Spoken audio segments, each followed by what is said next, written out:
welcome back to Raven and Baby. If you are new here, thank you for joining me. This is a mommy and baby related channel. I film different videos related to that and some vlogs.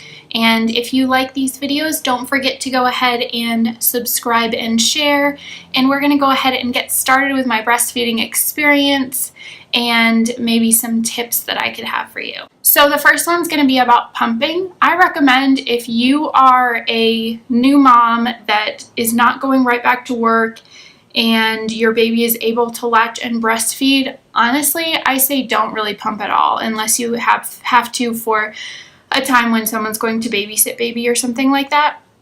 My daughter was a NICU baby, and so at the hospital I was extremely encouraged to pump very, very regularly, and as soon as I got home I was trying to keep that up so baby would nurse, then I would wait 30 minutes or so and pump again. Sometimes I would wait a little bit longer if I wasn't getting enough, but my pump was not very good. I was pumping very, very regularly, trying to get as much out as I absolutely could, and there were a variety of factors why this was very hard, but I was extremely stressed about it, felt like I was failing, and it was just a hot mess.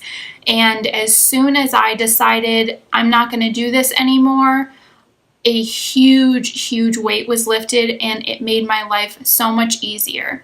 I was not able to freeze a ton. I have a very small freezer and not a lot of room in there for freezer bags, so I'd only be able to freeze a few bags at a time, and the breast milk itself from the pumps only lasts for a week. And so there were lots of times when it wasn't even really being used because she could latch fine and for the most part was breastfeeding and we wouldn't need the pumped milk.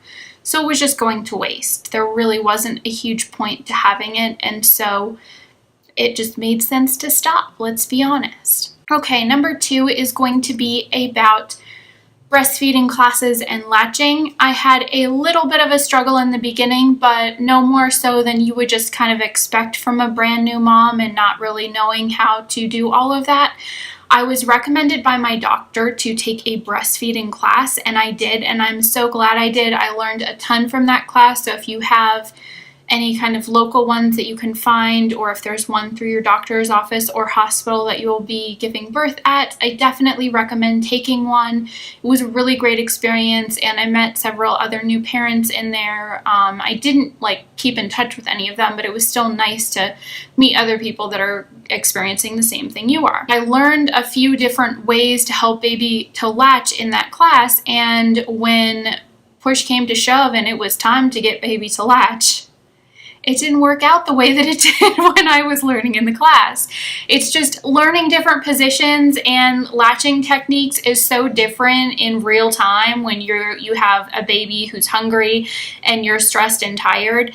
And so I would just say practice a bunch with the little baby doll or even your baby, what positions feel great for you.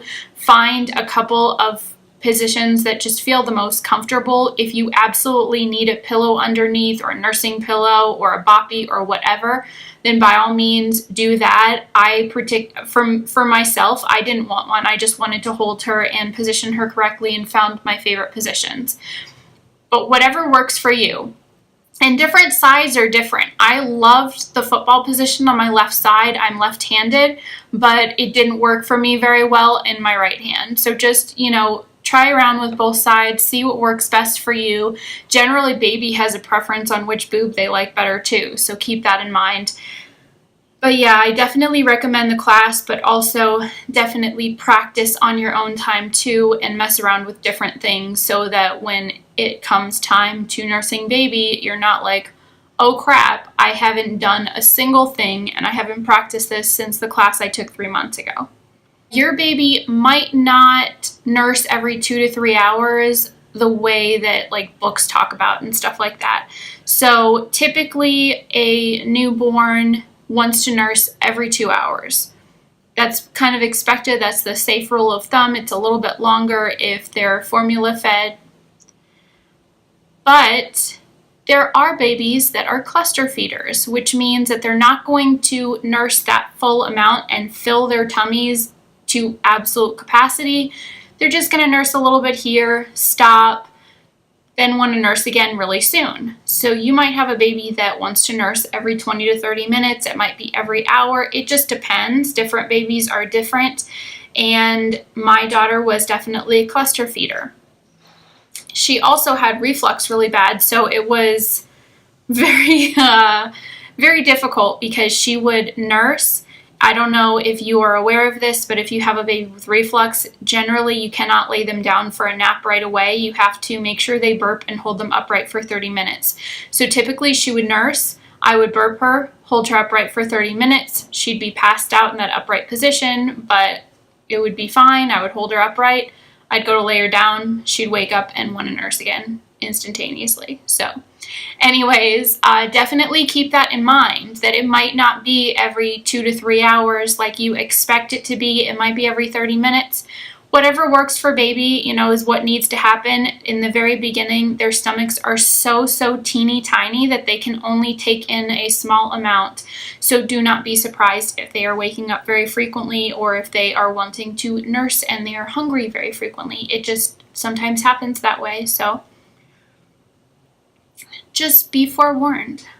And then also, obviously, if you are purely breastfeeding and you're not pumping, you're not going to know exactly what baby is taking in, but there are certain ways that you can tell and make sure they are taking in. Obviously, you can look at your breast itself while they are nursing and be able to tell if they're expressing. If it's just like a few like tiny little guzzles, then they're probably not taking in. You can also watch their necks and see if it's like full swallows or if it's just kind of a little tiny movement right here. You can also look at their temples, and if their temples are moving, then they're obviously taking full swallows, things like that. Because my daughter liked to comfort nurse a lot, especially in the beginning when we were in the NICU. She was comfort nursing a ton, which makes sense because she was getting IV fluid, so she didn't really need that milk. So definitely pay attention to comfort nursing, because that may be a reason your baby is nursing a lot more if they are not necessarily needing the milk. They just like the feeling and the comfort of being right next to you and nursing for that simple reason. But that might be why they're nursing so frequently. So pay attention to that and just try and do your best to self-express while you're doing that a little bit. You can take them off, let them relatch, that sort of thing, to help encourage them to actually nurse. These are different things that we had to do while we were in the NICU to encourage her to actually nurse. So keep that in mind. All right, I hope you liked this video. Let me know what you thought in the comments down below. Go ahead and give it a thumbs up if you liked it. If you like our videos, please don't forget to share and subscribe. I hope you are having a wonderful day, and I will see you next time. Bye, guys.